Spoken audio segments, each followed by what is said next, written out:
block of mass 1 kg is placed on a rough incline as shown. The coefficient of friction between block and incline is 0.4. The acceleration of the block is, take g is 10 meter per second square and root 3 is equals to 1.7. Okay.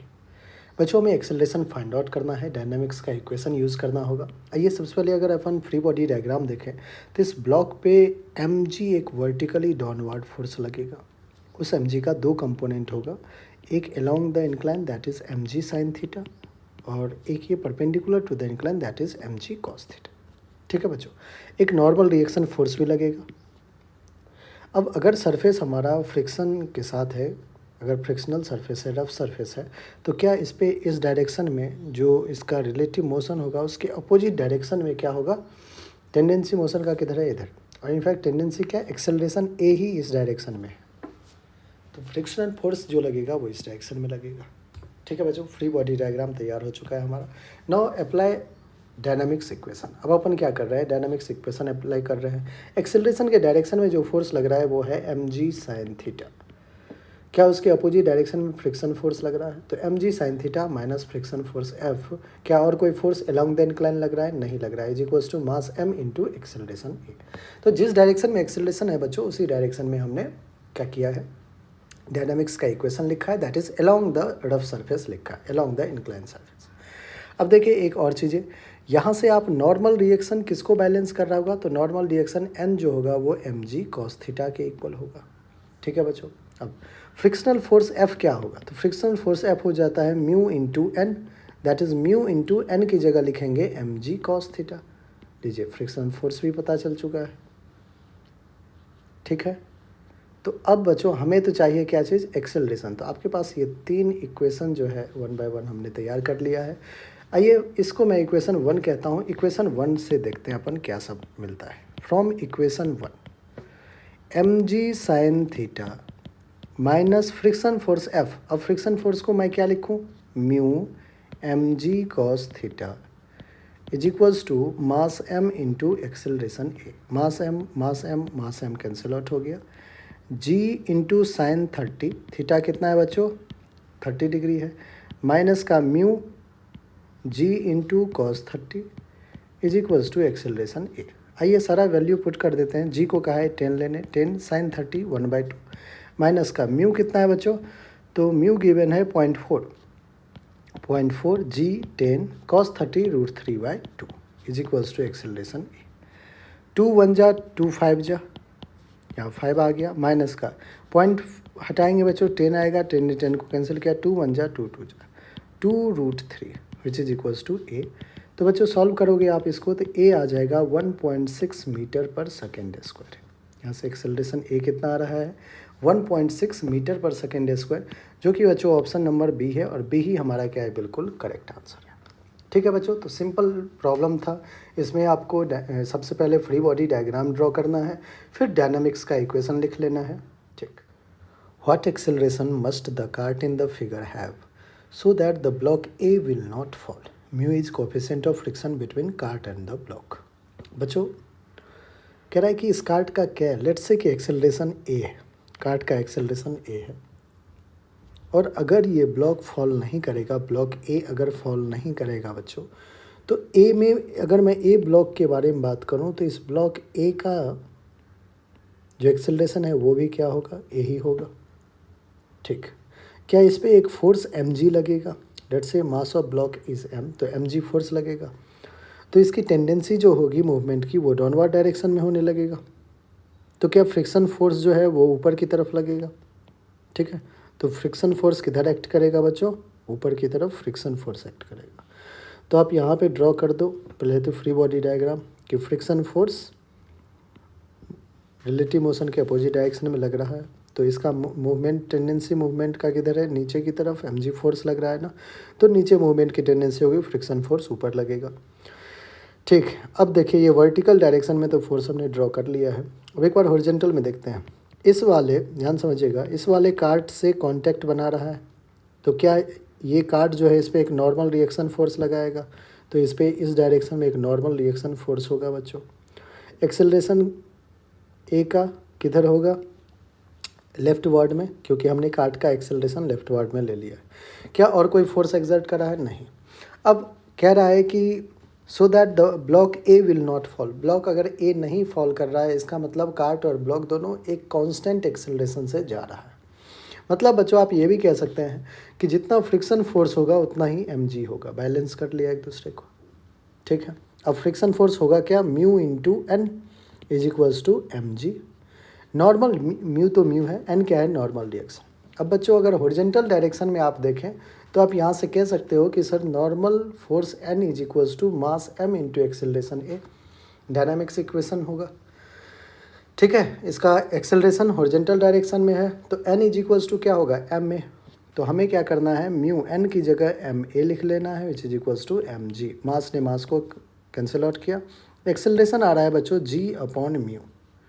तो cart का जो acceleration है वो कितना आ गया? जी upon mu, जो कि हमारा ऑप्शन नंबर बी है, और बी ही हमारा क्या है बच्चों? बिल्कुल करेक्ट आंसर है।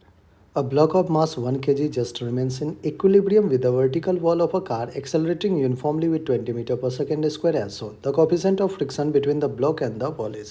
बच्चों अगर इक्विलिब्रियम में है 1 kg तो अपन 1 kg का फ्री बॉडी डायग्राम एक बार बना के देखते हैं। 1 kg पे एक तो फोर्स लगेगा m इंटू जी नीचे की तरफ, और एक फ्रिक्शनल फोर्स लगेगा ऊपर की तरफ, ठीक है। मूवमेंट की टेंडेंसी नीचे है तो इसलिए फ्रिक्शनल फोर्स उसके अपोजिट डायरेक्शन में लगा। एक्सेलरेशन बच्चों इस डायरेक्शन में है। देखिए ये सरफेस जो है कांटेक्ट में है तो एक नॉर्मल रिएक्शन भी लगेगा, नॉर्मल रिएक्शन भी लग रहा है।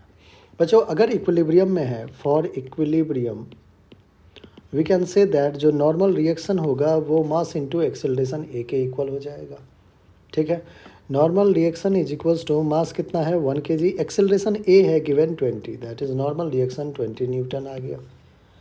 हमें चाहिए कोफिशिएंट ऑफ फ्रिक्शन। अब देखिए वर्टिकल डायरेक्शन में फॉर इक्विलिब्रियम फ्रिक्शन फोर्स किसको बैलेंस कर रहा है? mg को। तो हम कह सकते हैं फ्रिक्शन फोर्स क्या होता है? Mu into N which is equals to mg। Mass है 1, g की वैल्यू क्या रहा है? 10 ले लेना, ठीक है ना। तो अब देखिए बच्चों म्यू एन की वैल्यू अभी जस्ट आपने 20 कैलकुलेट किया है, 1 इंटू 10 विल बी 10। तो एन म्यू की वैल्यू यहाँ से आ जाएगा 10 upon 20, that is 1/2, that is 0.5। 0.5 आपका कौन सा ऑप्शन है बच्चों? सी है, और सी ही हमारा क्या है? बिल्कुल। A body of mass m is kept stationary on a rough inclined plane of inclination theta. The magnitude of force acting on the body by the inclined plane is। बच्चों हमें magnitude of force acting on the body by inclined plane find out करना है। आइए एक बार diagram बनाते हैं। Suppose कीजिए एक इंक्लाइनेशन ले लिया हूँ एंगल थीटा का, ठीक। एक इंक्लाइनेशन हमने ले लिया एंगल थीटा का। इस पर अपन क्या करते हैं? एक बॉडी को प्लेस कर देते हैं। एक बॉडी को हमने प्लेस कर दिया है। अब इंक्लाइन प्लेन ये रफ सरफेस है, तो रफ सरफेस है तो बच्चों इसका मूवमेंट का टेंडेंसी डाउनवर्ड होगा, तो जो फोर्स लगेगा फ्रिक्शन फोर्स वो इस डायरेक्शन में। अब देखिए mg जो है, mg वर्टिकली डाउनवर्ड एक्ट करेगा, इसलिए mg का आपको 2 कंपोनेंट आ जाएगा यहाँ पे। Perpendicular to the incline plane mg cos theta, along the incline plane mg sin theta. और जो एक नॉर्मल रिएक्शन फोर्स होगा वो इस डायरेक्शन में होगा, ठीक है बच्चों। अब ध्यान समझिए, the magnitude of force acting on the body by the inclined plane. तो इंक्लाइंड प्लेन जो है वो एक फ्रिक्शनल फोर्स इस डायरेक्शन में लगा रहा है, एक नॉर्मल इस डायरेक्शन में लगा रहा है। अगर बॉडी ऑफ मास m अगर हमारा स्टेशनरी है, ठीक है, फॉर स्टेशनरी रहने के लिए आप कहोगे कि सर जितना vertical perpendicular to the plane incline plane force है वो एक दूसरे को क्या करना चाहिए? बैलेंस कर देना चाहिए। तो नॉर्मल को बैलेंस करना होगा mg cos थीटा को, along the incline friction force को बैलेंस करना होगा mg sin थीटा को, तभी स्टेशनरी रह सकता है, ठीक है। स्टेशनरी है तो हमने ये 2 चीज़ें कर लिया। अब हमें चाहिए magnitude of forces acting on the body by the inclined plane. तो आप कहोगे कि सर ये रहा हमारा वो बॉडी, इस पे एक इंक्लाइंड प्लेन की वजह से जो फ्रिक्शन फोर्स है वो इस डायरेक्शन में है, और जो नॉर्मल रिएक्शन है वो इस डायरेक्शन में है। तो बच्चों अगर मैं इसको पॉइंट बॉडी की तरह ट्रीट करूँ, इस पर नॉर्मल रिएक्शन इधर है, फ्रिक्शन फोर्स इधर है, तो इसका जो मैग्नीट्यूड होगा, रिजल्टेंट जो होगा वो कुछ इस डायरेक्शन में होगा। अब ये जो एफ आर कह देता हूँ मैं, रिजल्टेंट फोर्स एफ आर अगर मुझे फाइंड आउट करना है तो F R will be under root of normal reaction का स्क्वायर प्लस फ्रिक्शन फोर्स का square, which is under root of normal reaction बच्चों कितना है? mg cos थीटा, तो mg cos थीटा का स्क्वायर प्लस फ्रिक्शन फोर्स कितना है M G sine theta, M G sine theta का स्क्वायर। ठीक है बच्चों, ये सॉल्व करते हैं। रिजल्टेंट फोर्स जो आएगा वो आ जाएगा under root of M square ji square cos square theta plus m square ji square sine square theta. हमें क्या करना है बच्चों, कॉमन ले लेते हैं अपन एम स्क्वायर जी स्क्वायर को, तो आ जाएगा अपने पास cos square theta plus sine square theta. ये बताइए cos square theta plus sine square theta पर रखा होगा आपने 1 होता है, तो F R is equals to under root of M square ji square sine square theta plus cos square theta 1, बाहर निकालेंगे एम इंटू जी हो जाएगा। ठीक है, तो जो आंसर आ रहा है बच्चों आप वो आ रहा है एम इंटू जी, जो कि आपका ऑप्शन 1 है, और ऑप्शन 1 ही क्या है हमारा बिल्कुल करेक्ट आंसर भी। आई होप बच्चों हर एक स्टेप आपको अच्छे से clear. A block of 10 kg is pulled by a constant speed on a rough horizontal surface by a force of 19.6 Newton. The coefficient of friction is। बच्चों suppose कीजिए एक rough surface पे अपन क्या कर रहे हैं, एक ब्लॉक को प्लेस कर रहे हैं। ठीक है, एक ब्लॉक को हमने क्या किया है, रफ सरफेस पे प्लेस किया है। ओके, कह रहा है मास कितना है 10 kg, ले लिया 10 kg, is pulled by a constant speed. बच्चों कांस्टेंट स्पीड, कांस्टेंट स्पीड, तो एक्सेलरेशन आपका क्या होगा 0। ठीक है, on a rough horizontal surface by a force, एक फोर्स अप्लाई किया गया है 19.6 न्यूटन का। अब अगर 19.6 न्यूटन का फोर्स आप अप्लाई कर रहे हो कांस्टेंट स्पीड से, अगर इस डायरेक्शन में जा रहा है बच्चों, तो क्या इस पे एक आप फ्रिक्शनल फोर्स एक्सर्ट करोगे, इसके जस्ट अपोजिट डायरेक्शन में एक फ्रिक्शनल फोर्स लग रहा होगा। ठीक है बच्चों, अब फ्रिक्शनल फोर्स F लग रहा है 19.6 न्यूटन लग रहा है। एक और अगर देखें तो नॉर्मल रिएक्शन सरफेस की वजह से ऊपर, और 10 इंटू जी नीचे की तरफ। ऊपर और नीचे तो बच्चों मूवमेंट कोई है नहीं, तो एन नॉर्मल रिएक्शन 10 जी के इक्वल है। एक एक्सप्रेशन यहाँ से आ गया। दूसरे एक्सप्रेशन के लिए अगर देखें बच्चों, तो एक फोर्स है 19.6 माइनस का friction force F is equals to mass 10 into acceleration A। अब एक्सेलरेशन तो 0 है, एक्सेलरेशन क्या है 0, तो 19.6 is equals to friction force F होगा। हमें कोफिशिएंट ऑफ फ्रिक्शन पूछ रहा है, तो 19.6 is equals to friction force F को क्या मैं म्यू इंटू एन लिख दूँ, और एन बच्चों 10 जी है, तो 19.6 divided by N is equals to mu, N is 10 G, G की वैल्यू 9.8 रखे इज इक्वल्स टू म्यू। 9.8 2 जा, और 2/10 बच्चों कितना आ जाएगा, 2/10 0.2 आ जाएगा। तो जो म्यू की वैल्यू है वो कितना आ गया 0.2 आ गया। 0.2 आपका कौन सा ऑप्शन है बच्चों, ऑप्शन नंबर बी, और यही हमारा क्या है बिल्कुल करेक्ट आंसर है। आई होप बच्चों यहाँ तक आपको बिल्कुल clear. A block of mass 1 kg is placed on a rough horizontal surface connected by a light string passing over two smooth pulleys as shown. Another block of 1 kg is connected to other end of the string. The acceleration of the system is। बच्चों acceleration of system पूछा जा रहा है, coefficient of friction दे रखा है। अगर अपन free body diagram देखें तो ये जब आप रिलीज़ किए होगे सिस्टम को, तो 1 kg का ब्लॉक ए एक्सेलरेशन से नीचे जा रहा होगा। इसमें एक स्ट्रिंग है, स्ट्रिंग में टेंशन टी होगा, 1 kg में 1 इंटू जी एक ग्रेविटेशनल फोर्स भी लग रहा होगा। तो बच्चों अगर 1 kg का मैं यहाँ पे फ्री बॉडी डायग्राम देखूँ, जो कि मैंने बना दिया है, ड्रॉ कर ही दिया है, तो ऊपर लगेगा टेंशन, नीचे है 1 इंटू जी, और नीचे इसका है एक्सेलरेशन ए। तो यहाँ पे एक डायनामिक्स का इक्वेशन कहेगा कि g minus T is equals to mass m, जो कि 1 इंटू एक्सेलरेशन ए। तो g minus T is equals to a, ये आपका एक इक्वेशन बन चुका है। आइए अब इस 1 kg को देखें। इस 1 kg पे एक टेंशन t इधर लग रहा है, मूवमेंट ब्लॉक का a एक्सेलरेशन से इधर ले लेते हैं, तो एक फ्रिक्शनल फोर्स इस डायरेक्शन में लगेगा। नॉर्मल रिएक्शन बच्चों ऊपर लगेगा, mg फोर्स नीचे लगेगा।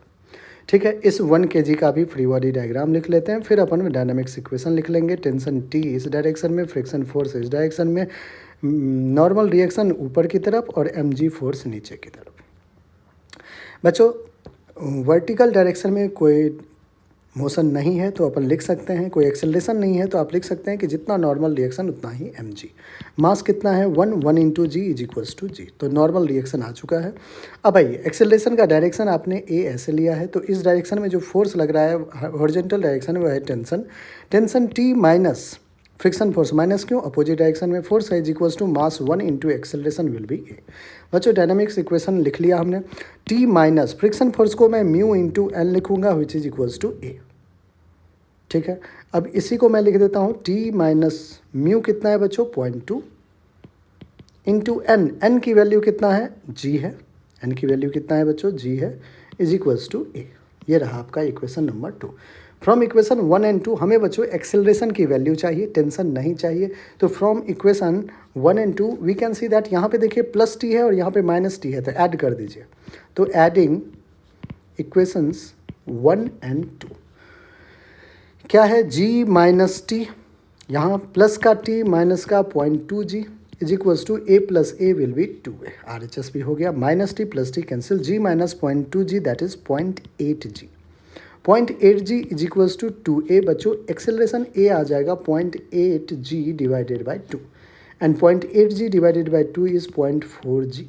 तो acceleration will B 0.4 ji metre पर सेकेंड स्क्वायर। 0.4 जी मीटर पर सेकेंड स्क्वायर आपका कौन सा ऑप्शन है बच्चों, आपको हो गया ऑप्शन नंबर बी है, और बी ही हमारा क्या है बिल्कुल करेक्ट आंसर है। आई होप बच्चों आपको अच्छे से understanding. A time dependent force F equals to 3T, F is in Newton and T in second, acts on 3 blocks M1, M2, M3 kept in contact on a rough ground as shown. Coefficient of friction between blocks and the ground is 0.4. If M1, M2 and M3 are 3 kg, 2 kg, 1 kg respectively, time after which the block started to move is। बच्चों M1, M2, M3 पे आप एक force exert कर रहे हो F equals to 3T।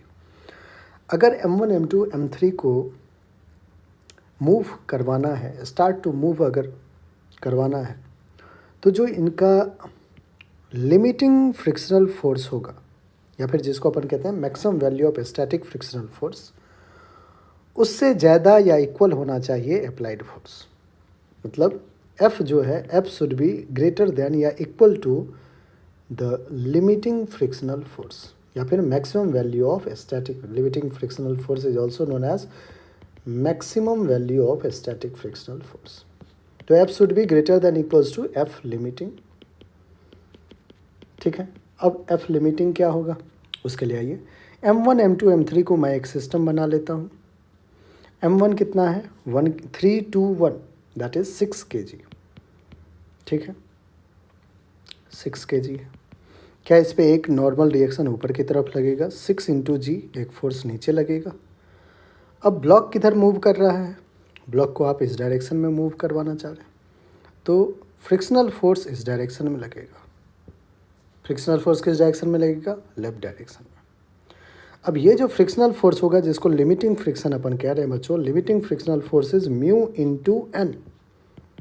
Mu की value है 0.4, N क्या है नॉर्मल रिएक्शन। यहाँ से देखें नॉर्मल रिएक्शन किसके इक्वल है, 6 इंटू जी के इक्वल है। 6 इंटू जी, जी कितना है 10, 6 4 जा 24 डिवाइडेड बाई 10 दैट इज 24। तो जो लिमिटिंग फ्रिक्शनल फोर्स आ रहा है बच्चों वो 24 न्यूटन आ रहा है। अब यहाँ पे देखिए जो F फोर्स है अप्लाइड फोर्स F वो कितना है 3T। तो 3T should be greater than equals to limiting, limiting कितना आया है 24, that is T should be greater than equals to 24/3। और आप यहाँ से ये भी कह सकते हैं बच्चों कि T should be greater than equals to 8 second. 8 second होना चाहिए या 8 सेकेंड से ज़्यादा होना चाहिए, ज़्यादा तो बच्चों एक भी नहीं है, इक्वल है 8 सेकेंड, तो बी आपका बिल्कुल करेक्ट आंसर होगा। आई होप बच्चों हर एक स्टेप आपको अच्छे से क्लियर हो गया होगा। A mass m rest on a horizontal surface, the coefficient of friction between the mass and the surface is mu. If the mass is pulled by a force F as shown in figure, the limiting friction between the mass and the surface will be. बच्चों limiting friction find out करना है। Limiting friction F क्या होता है, mu into N.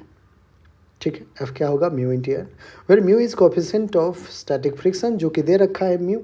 ठीक है, N हमें find out करना है। आइए एक बार फ्री बॉडी डायग्राम देखें। जो फोर्स F एक्ट कर रहा है वो हॉरिजॉन्टल के साथ 30 डिग्री एंगल बना रहा है बच्चों। तो क्या फोर्स का दो कंपोनेंट होगा, एक हो जाएगा फोर्स F cos 30 और एक फोर्स हो जाएगा F sin 30। ठीक है, यहाँ तक ये कहानी समझ में आ गया। जो ये सरफेस है, ये सरफेस इस पर नॉर्मल रिएक्शन ऊपर की तरफ लगाएगा और जो वर्टिकल डायरेक्शन में mg फोर्स नीचे लगेगा। अब बच्चों अगर मुझे वर्टिकल डायरेक्शन में फोर्स लिखना है तो मैं लिखूँगा n plus F sin 30 is equals to mg, क्योंकि मोशन जो है वर्टिकली डायरेक्शन में नहीं हो रहा है, ठीक है। तो n is equals to M G minus F sine 30 हो जाएगा। अब साइन 30 1/2 होता है, तो M G minus F upon 2, ये हो गया नॉर्मल रिएक्शन। हमें बच्चों फाइंड आउट करना है limiting friction. Limiting friction F limiting जो आ रहा है वो है म्यू इंटू एन, और एन की वैल्यू कितना है बच्चों, M G minus F upon 2।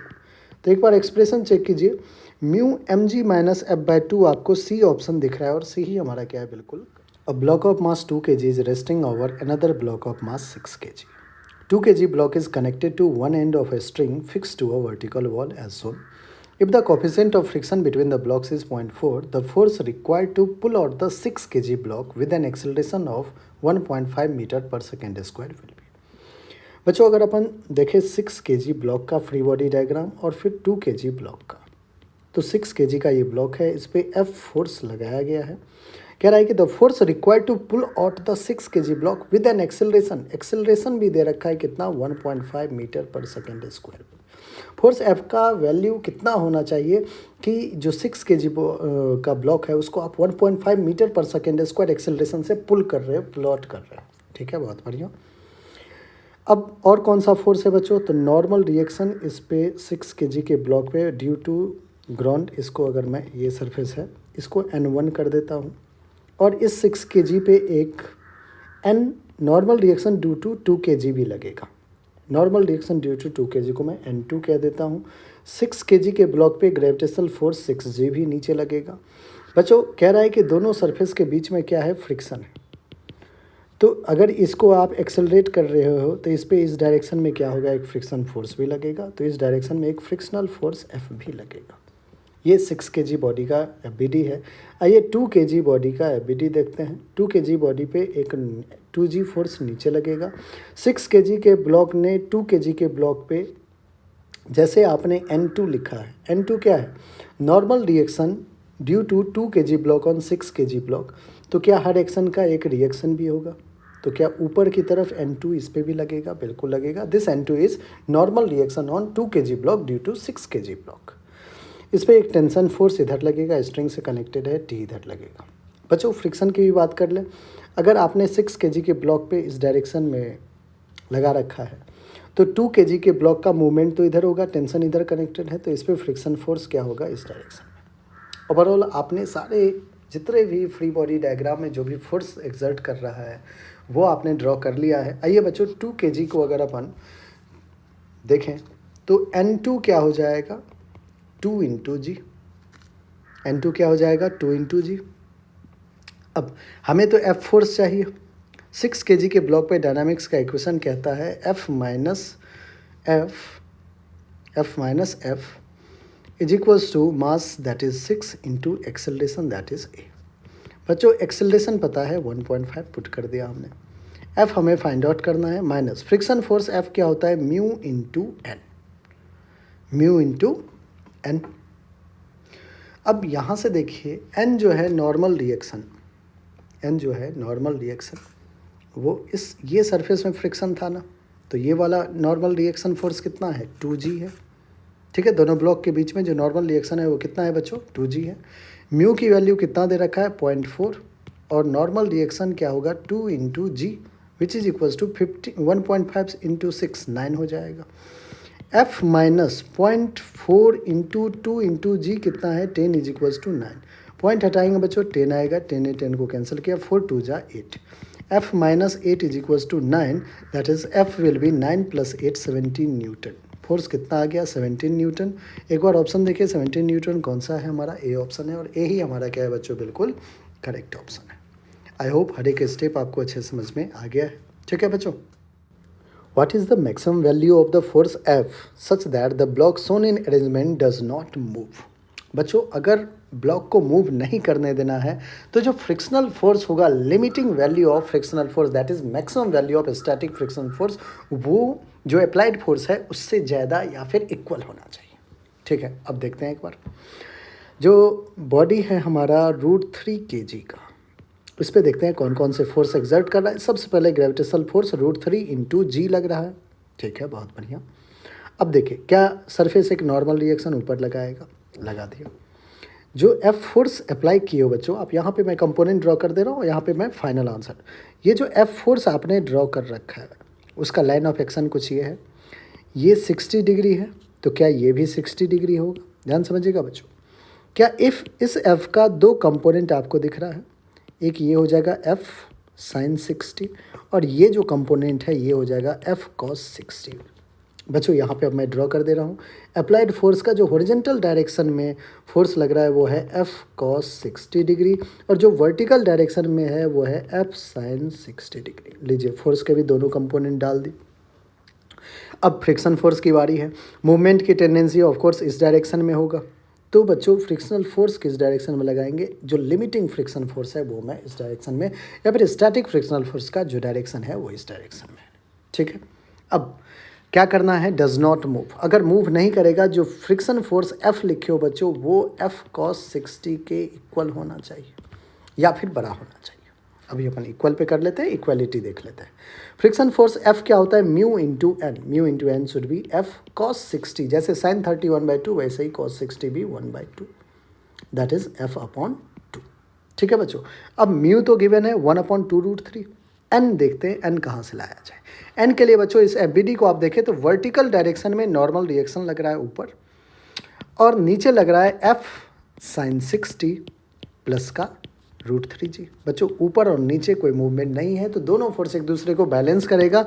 F sine 60 will be √3/2 plus का √3 इंटू जी। नॉर्मल रिएक्शन भी आ चुका है बच्चों।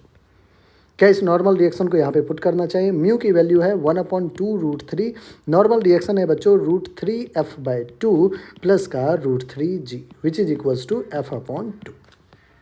ठीक है, हमने म्यू एन की वैल्यू पुट कर दिया, इक्वेशन f/2 आगे बढ़ते हैं।